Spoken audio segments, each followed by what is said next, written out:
¿Cuál va a ser el futuro de Colombia en materia de energía? ¿Vamos a ser sostenibles?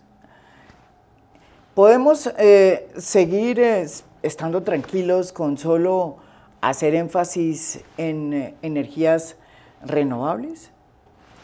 Como por ejemplo la eólica y solar, que es lo que ha venido sucediendo en los últimos años. ¿Podemos generar la suficiente energía que Colombia necesita sin necesidad de implementar nuevos proyectos hidroeléctricos? ¿Qué otras alternativas podemos encontrar para poder suplir ese faltante que tenemos? Por ejemplo, la energía nuclear. ¿Qué está haciendo Colombia en materia de energía nuclear? El episodio de hoy tiene que ver con el futuro, con qué es lo que va a suceder en Colombia, un país que tiene tantas cosas y tantas riquezas, pero que está viviendo uno de los momentos más complicados en materia de autonomía energética.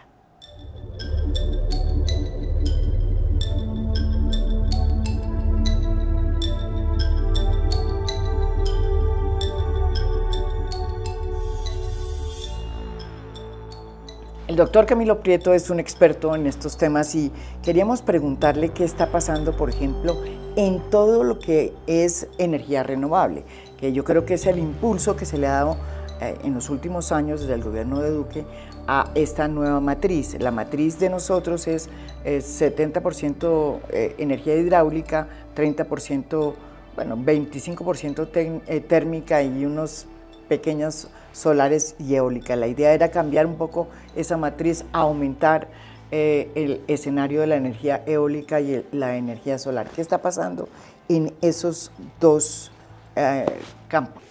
En Colombia estamos viviendo, María Jimena, una gran paradoja energética. Tenemos un enorme potencial, particularmente en eólica, fotovoltaica y geotérmica.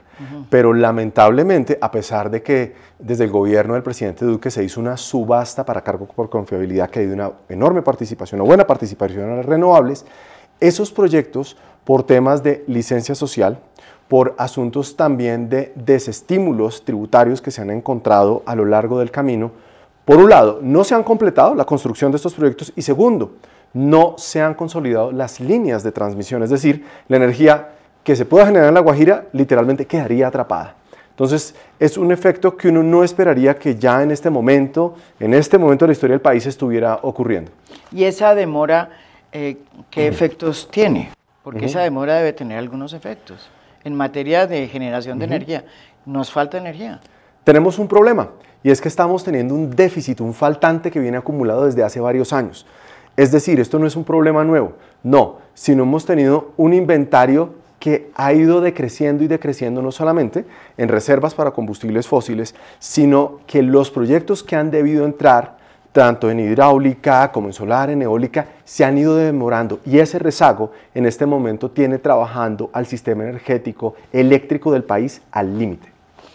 Entonces, ¿qué pasa con la energía eólica? Porque lo que yo he entendido es que la energía solar sí han entrado varios proyectos y en fin, se han generado bastantes megavatios, se dicen así. Sí, megavatios hora. Si vas a decir que se han generado, megavatios hora. Megavatios hora. Pero en el tema, pero no pasa lo mismo en la energía eólica, que en el país se ha concentrado en La Guajira.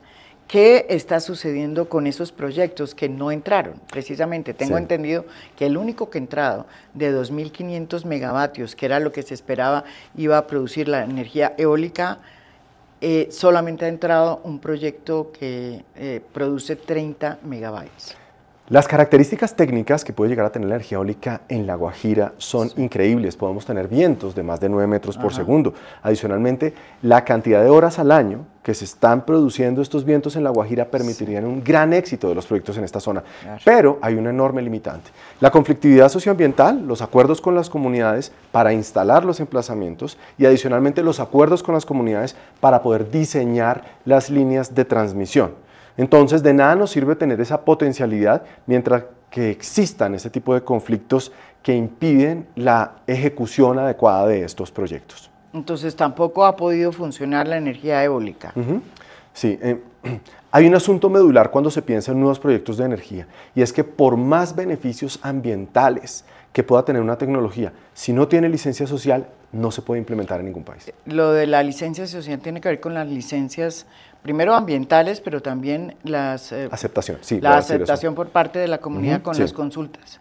Hay algo que a veces los gobiernos y las industrias ignoran, y es que la licencia social no es simplemente un papel, no, tiene que ver es con la aceptación social, la conciliación de la comunidad, con la aceptación de la implementación de estos proyectos. Entonces puede que exista una licencia ambiental adecuada, muy bien, puede que se cumplan con todos los requisitos legales, pero si esos proyectos no tienen un adecuado diálogo con las comunidades, van a tender al fracaso. Entonces, la energía eólica no está produciendo sino 30 megabytes en el sistema. Que podemos tomarlos como prueba, eso es importante decirlo, sí. Pero, ¿qué pasa con la energía solar, que sí tiene nuevos proyectos que han entrado al sistema?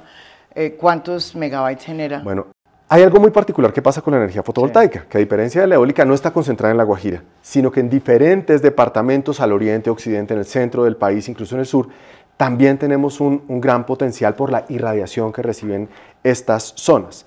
Y en la actualidad, no solamente están inyectándole energía al sistema de transmisión nacional, sino que también existen proyectos en comunidades, en zonas no interconectadas, que están haciendo aprovechamiento de este recurso. ¿Cuál es la gran limitante que está teniendo la fotovoltaica en Colombia? Que desafortunadamente las tecnologías que hay en los hogares no permiten que la gente le pueda vender energía al sistema, que la reinyecte. Entonces, excedentes se quedan dentro de las casas, y cuando la gente va a hacer números a largo plazo en este momento, no resulta rentable. Por ejemplo, en una ciudad como Bogotá o Medellín, que la gente decide instalar paneles solares en sus casas, porque terminaría pagando una energía más cara que la que está consumiendo en la actualidad. ¿Qué otras complicaciones tienen estas energías renovables en términos, por ejemplo, de tierra? Hay un indicador fascinante, y es el número de hectáreas por teravatio hora generado año que requieren los sistemas energéticos. Y a veces se tendería a pensar que las energías renovables no tienen impacto ambiental. Y hay que dejar claro que por razones ingenieriles y termodinámicas, todos los sistemas de energía tienen impacto ambiental y tienen impacto social. Para poder establecer estos montajes de generación de energía, se necesita ocupar tierra, se necesita una dedicación que, aunque no es exclusiva muchas veces, sí tiene un enfoque principalmente en la generación de energía. Y tanto la solar como la eólica demandan un área de tierra importante por cada megavatio hora de capacidad instalada. Bueno, nosotros hace rato no hacemos una subasta de largo plazo en Colombia. La última subasta de largo plazo fue para energías renovables, privilegió ese campo, hecha en el gobierno de Duque. El gobierno del presidente Petro acaba de cerrar una subasta para buscar energía en las plantas que ya existen, es decir, sin construir nuevas. Y todavía está en veremos si va a ser o no una subasta que tenga que ver con que tenga que ver con la posibilidad que le abra la ventana a la inversión de nuevos proyectos que tendrán que ser no solamente renovables, ¿cómo se llaman estos? Renovables. No convencionales. No convencionales, sino convencionales como las hidráulicas. Teniendo en cuenta que por más de que hagamos eólicas, por más de que hagamos la solar, pues hace falta pues generación de grandes cantidades de energía que no tenemos, y que lo único que podrían solucionar ese hueco serían volver otra vez a las energías hidráulicas y a las energías como por ejemplo nuclear, que nunca hemos mirado. ¿Qué pasa con las hidráulicas? Mucha gente dice, hay que en los próximos 2 o 3 años, si no solucionamos esto con hidráulica, Colombia va a dejar de ser autosuficiente en energía. Coincido con las industrias de la energía, se necesitan subastas para reconfiguración del sistema, cargo por confiabilidad, pero ¿qué es lo más apremiante? Que nos desatrasemos de esa subasta por cargo con esa subasta por cargo de confiabilidad. Que nos desatrasemos en esa subasta de cargo por confiabilidad, que se realizó durante el gobierno del presidente Iván Duque. ¿Qué ocurre, María Jimena? Se supone que a 2027 esos proyectos ya tienen que estar inyectando energía al sistema. Yo espero equivocarme, pero dudo mucho que eso se vaya a cumplir. Y la prioridad en este momento del gobierno debe ser buscar todos los mecanismos jurídicos que estén a la mano para poder sacar adelante esos proyectos que están en rezago. Esa es la primera de lo del carbón, sí. La subasta, ¿sí? Ahora, de la hidroeléctrica. La hidroeléctrica es una energía a la cual Colombia no debe renunciar, sino que debe buscar tecnologías que tengan un menor impacto ambiental, como por ejemplo las hidro a filo de agua, porque el país no se puede olvidar de lo que aporta esta energía, no solamente por las bajas emisiones que tiene, sino porque además tiene una gran ventaja y es que le aporta energía en firme al sistema. Y adicionalmente es una energía altamente flexible. ¿Qué quiere decir esto? Que puede tener unas variaciones en los picos de potencia y puede seguir con mucha facilidad la curva de demanda. Un asunto que no se encuentra en las energías renovables no convencionales como la eólica y la solar. Y entonces, Colombia ha sido hasta este momento un país a espaldas de la energía nuclear. Ha insistido, por ejemplo, en otros campos, como hidrógeno verde. Para llegar a hidrógeno verde creo que tenemos todavía un tiempo que caminar. Pero está hidrógeno verde y nuclear. ¿Qué es lo que es más fácil? Muy bien, listo. Hay un asunto importantísimo que hay que tener en mente. Si Colombia quiere descarbonizar su economía, tiene que electrificar todos los sectores que pueda. Y para generar tanta energía eléctrica, según el Plan Energético Nacional, vamos a necesitar multiplicar nuestra matriz de electricidad por 6 veces. ¿Y dónde vamos a sacar tanta energía? Y hay un concepto fundamental, y es entender que esto no se va a lograr solo a expensas de solar y eólica. Vamos a necesitar tener una canasta energética muy diversa para poderle aportar energía en firme al sistema y adicionalmente una canasta energética que cuente con fuentes de bajas emisiones. Aquí es donde la nuclear entra con un papel protagónico, debido a que es una tecnología que es la que menos área utiliza por cada megavatio hora generado al año. Segundo, porque es una energía que nos da una alta firmeza. Por ejemplo, en Estados Unidos, al menos un 90% del año los reactores nucleares están inyectándole energía al sistema. Y lo otro, es altamente segura. Cuando uno mira un indicador, que es el número de muertes por teravatio hora, incluyendo Chernobyl, incluyendo Fukushima, la nuclear se gana el primer puesto, lo disputa con la eólica de las más seguras del mundo. Ahora, viene otro asunto clave. Si nosotros tenemos presente que vamos a necesitar más energía en firme para reemplazar el carbón, ¿con qué vamos a reemplazar el carbón? ¿Con qué vamos a reemplazar en el futuro los líquidos fósiles para generar energía en las zonas no interconectadas? Acá es donde la energía nuclear, mediante herramientas tecnológicas como los pequeños reactores modulares, pueden ayudarnos a descarbonizar no solamente el sistema interconectado nacional, sino también las zonas no interconectadas. ¿Cuán lejos está Colombia de entrar en el mundo de la energía nuclear? Porque hasta donde tengo entendido solo tenemos un reactor nuclear muy pequeño que está aquí en la Avenida El Dorado. Lo que ha pasado con Colombia es muy lamentable. Somos el único país de América Latina que tiene un reactor nuclear de investigación que no produce ningún isótopo con aplicación médica o industrial. Desafortunadamente veníamos en una curva creciente durante la década de los 60s y 70s del siglo pasado, pero nos quedamos atrasados en esa tarea. Y lo que se busca en la actualidad, con la erradicación de la Ley de Seguridad Nuclear, es que Colombia tenga un nuevo aliento, un nuevo respiro para abrir las puertas a la cooperación técnica y poder aprovechar las diferentes oportunidades que nos brindan las tecnologías nucleares.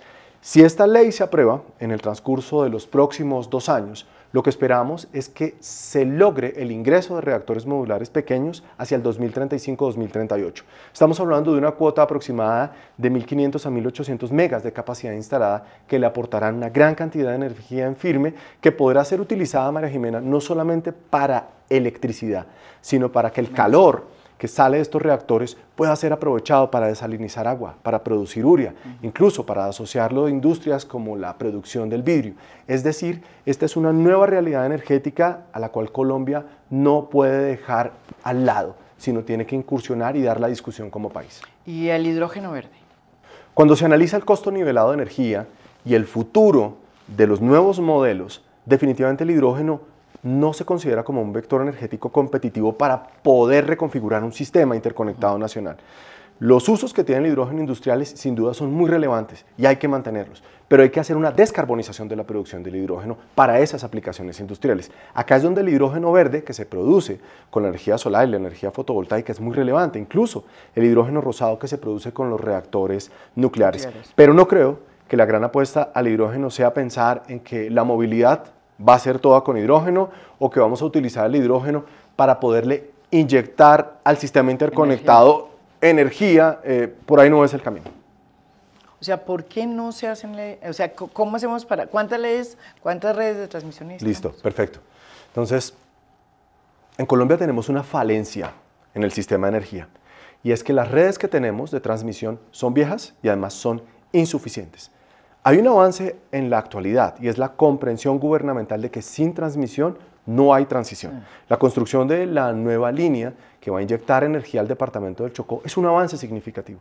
Entonces, ¿cuántas líneas de transmisión necesitamos? Muchas. ¿En qué sentido? En que necesitamos generar redundancias. No es suficiente con tener una sola línea. Ese ha sido uno de los grandes problemas que ha tenido el departamento del Chocó. Por eso construir otra línea genera esas redundancias para poder reducir los riesgos de fallo. Mientras Colombia no construya redes de transmisión adecuadas, va a ser imposible disminuir el costo de la energía. ¿Por qué razón? Porque ese déficit de redes de transmisión genera restricciones y ahí viene una de las variables que aumenta el costo y ahí viene una de las variables que incrementa el precio del kilovatio hora que se consume en las casas. Claro, además de que las redes se cargan y no pueden transmitir energía. Exacto. Por ejemplo, en este momento hay un diagnóstico muy relevante en cuanto a la saturación de las redes y una variable que es el cortocircuito. Para poder reducir eso, ¿qué necesitamos? Sin duda, modernizar nuestras redes. Necesitamos más proyectos de generación, claro, para hacer más competitivo ese kilovatio hora que se está produciendo. Pero si no tenemos cómo transmitirlo, seguiremos con un efecto de energía atrapada. Pero usted sabe que la mayoría de las razones, o sea, la razón principal por lo que, por ejemplo, en Bogotá, que hay una faltante de redes impresionante, no se hubieran construido, tiene que ver no con consultas, sino con la decisión de los dueños de las tierras, de no dejar pasar por su finca redes de transmisión. Voy a decir eso también. María Jimena, con las redes de transmisión pasa lo mismo que con las antenas de los celulares. Todo el mundo quiere disfrutar la velocidad del internet, pero nadie quiere que le pongan al lado una antena que esté transmitiendo esa información, que esté transmitiendo esos datos. Lo mismo opera con las líneas. Todo el mundo quiere gozar de los beneficios de la energía eléctrica, pero no quiere tener las redes cerca. Y es importante que la audiencia sepa que existen protocolos para gestionar adecuadamente el riesgo de las líneas de transmisión y que tener las líneas de transmisión cerca a las casas con las normas vigentes que actualmente tiene Colombia no representan ningún tipo de problema de salud pública para las personas. Es uno de los mitos que hay. ¿Colombia puede ser autosuficiente? O sea, necesitamos eso. Acabamos de perder la soberanía energética. Eso es también lo que quiero decir, una cosa súper breve de eso. Entonces, necesitamos recuperar. Estamos, o sea, Colombia, un país que tiene de todo, yacimientos de petróleo, de gas, de no sé qué, de todo, ¿sí? Resulta que por primera vez estamos importando gas para consumo nacional. Tradicionalmente se ha importado gas como respaldo para las térmicas del sistema de energía, pero por primera vez estamos consumiendo gas de afuera para subsanar la demanda de los colombianos en sus cocinas, a gas, que eso fue la gran revolución hace unos años. Pasamos del carbón al gas. ¿Qué está pasando en materia de seguridad energética? Lo que acaba de pasar en diciembre de 2024 marca un hito en la historia del país. Acabamos de perder nuestra autosuficiencia energética, particularmente en el concepto de gas domiciliario. ¿Por qué? Ya tenemos un déficit proyectado para 2025 del 8%, para 2026 del 20% del gas natural que se produce en Colombia. Y por eso desde diciembre se empezó a inyectar gas natural licuado importado. Este es un gas que por un lado, para importarlo y licuarlo hay que llevarlo a menos 162 grados. Esto demanda energía. Transportarlo demanda energía. Regasificarlo demanda energía, María Jimena. Entonces vamos a tener un gas que se va a inyectar al sistema con más emisiones que se produce en el país. Si lo que se buscaba al renunciar a los nuevos yacimientos de gas y a los nuevos campos de gas en el país era reducir emisiones, el efecto está siendo completamente a la inversa. Colombia necesita recuperar su autosuficiencia energética para no tener problemas que respondan a las volatilidades del mercado. Yo estoy pensando, por ejemplo, qué va a ocurrir en el año 2025. y en el 2026, cuando no tenemos unos contratos en firme a largo plazo del gas, cuando estamos comprando cuotas diarias o mensuales de este gas natural licuado. Seguramente eso va a hacer que el costo tanto del gas que se utiliza en las casas para las estufas, para los calentadores, el gas que se utiliza para alimentar los vehículos, va a subir de precio, sin duda. Y también el de la energía eléctrica, porque las térmicas de gas y de carbón, obviamente al inyectar al sistema y ser mucho más caras, eso va a ir seguramente también impactando en el costo de la energía. La autosuficiencia energética no solamente es un sinónimo de la resiliencia que puede tener el sistema económico del país, sino que también es indispensable para pensar en el futuro de la descarbonización. ¿Pero qué fue lo que pasó? ¿Por qué llegamos acá? Bueno, hay que ser muy honestos con el diagnóstico. Pensar que simplemente las responsabilidades del gobierno Petro no es correcto, no responde a la evidencia. Tenemos una tarea trazada de varios gobiernos atrás, que se confiaron en que lo que planearon se fuera a ir ejecutando y no se resolvieron los problemas a tiempo. Se olvidó que los proyectos de generación de energía solo son exitosos cuando van de la mano con las comunidades. Y se hicieron planes desde las oficinas, se hicieron proyectos muy interesantes, pero al no generar esas conciliaciones, número uno, y al no tener un seguimiento adecuado de ese déficit que se fue generando, estamos en este rezago que hoy el gobierno, por un lado, intenta desatrasar, pero por el otro también tiene ahí un asunto bien complicado porque al no permitir nuevas exploraciones de petróleo, entonces eso como que no logra reconciliarse con su propuesta de desatrasar. Uno de los diagnósticos que ha hecho el presidente Gustavo Petro, que muchos científicos y expertos dicen que no es el acertado, es que él echa la culpa de digamos, de la crisis del sistema a las generadoras. Bien, eso es súper interesante, voy a decirlo. Las ha comparado hasta con Pablo Escobar. Sí. No estoy de acuerdo con el discurso que ha manejado el presidente Gustavo Petro de señalar que el costo de la energía responda simplemente a una corrupción de los generadores o una especulación de los generadores. El precio del kilovatio hora que se paga en las casas no solamente responde a la generación, también tenemos un costo asociado a la transmisión, y ya hablamos que tenemos unas redes que necesitan ser modernizadas. Lo otro, restricciones del sistema, también incrementan ese precio. Y miremos también lo que ocurre con la comercialización y la distribución. Las conversaciones sobre el costo de energía en el país deben ser mucho más técnicas y deben tener en cuenta todas estas variables y no simplemente apostar a sacar la carta de que esto es un asunto de corrupción. Ajá. Bueno, entonces, el gobierno Petro, buscando alternativas, ha planteado la necesidad ha planteado también la idea de que las propias comunidades generen su propia energía. ¿Cómo ve y se llama esto? Comunidades energéticas. Comunidades energéticas. ¿Usted qué opina de esa idea del presidente? Los sistemas de autogeneración en las zonas no interconectadas son fascinantes, pero ¿cuáles son los problemas? Eso no es pensar simplemente que se instalan los paneles en los techos y se les resolvió la vida a las personas. Se necesitan sistemas de almacenamiento, es decir, sistemas de baterías, que son muchísimo más caros que los paneles. Segundo, se necesitan sistemas de mantenimiento, de constante auditoría de cómo está funcionando el proceso. Esto obviamente necesita la colaboración de las comunidades, pero también el acompañamiento del Estado colombiano. Ahora, es indispensable también pensar en los recambios que pueden tener estos sistemas. Entonces, el pensar que simplemente a la gente se le van a entregar unos paneles es una óptica insuficiente. Una perspectiva egoísta de pensar en las soluciones de instalar paneles en los techos, es decir, la gente ya tiene luminarias. Pues no, las personas también necesitan refrigeradores, las personas también necesitan otro tipo de electrodomésticos y eso demanda una alta cantidad de energía. Y por eso ahí los sistemas de almacenamiento, que son de alto costo, también deben ser tenidos en cuenta. ¿Quién va a pagar ese costo de esa implementación y quién va a pagar el costo de los recambios? Y el último punto, una de las grandes restricciones que pueden tener las comunidades energéticas, el desarrollo de las comunidades energéticas, es que no se cuente con la tecnología de contadores bidireccionales, que permitan que no solamente la energía ingrese de la calle, sino que se le pueda inyectar energía al sistema. Entonces, alguien puede tener una idea en un pueblo, en una ciudad de Colombia, bueno, en el barrio vamos a hacer una comunidad energética. Ok, pero como estamos tan quedados en ese recambio de los contadores en los hogares, nos genera una limitación para poder también desarrollar esos proyectos. En Colombia necesitamos renunciar a una idea, y es que la minería de metálicos es enemigo de las energías renovables no convencionales. Minería no y energías renovables sí es incompatible. ¿Por qué razón?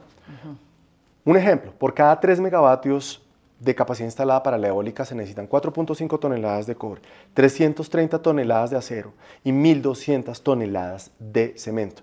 Y es obvio que para poder fabricar ese acero que acabo de enunciar se necesita carbón siderúrgico. Lo que necesitamos es que Colombia desarrolle proyectos de minería de metálicos que apunten a mayor rigor ambiental, pero no pensemos que el futuro está en renunciar a esos minerales estratégicos que nos van a permitir descarbonizar la economía. La mejor ecuación ambiental que puede hacer el país no es renunciar a los proyectos de gas y petróleo nacionales y pensar que introduciendo ese gas natural importado y el petróleo importado la cosa se va a resolver, porque esas cuotas de importación tienen una mayor intensidad de emisiones y así va a ser imposible descarbonizar nuestra matriz.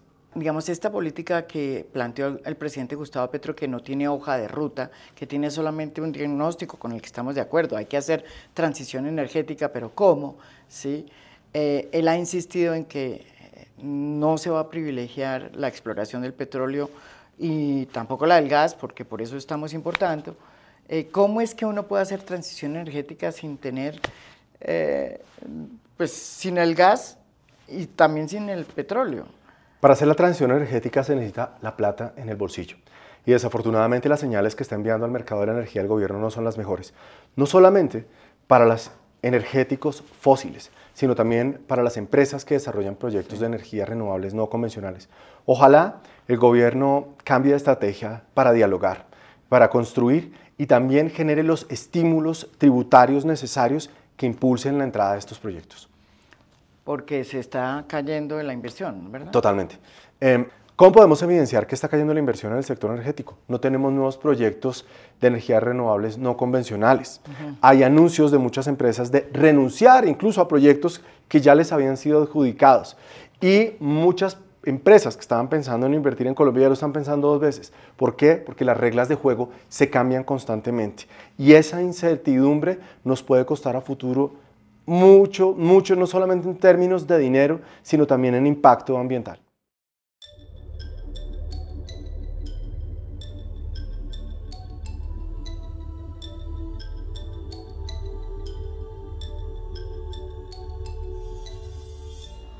A Fondo es un podcast producido por Mafialand.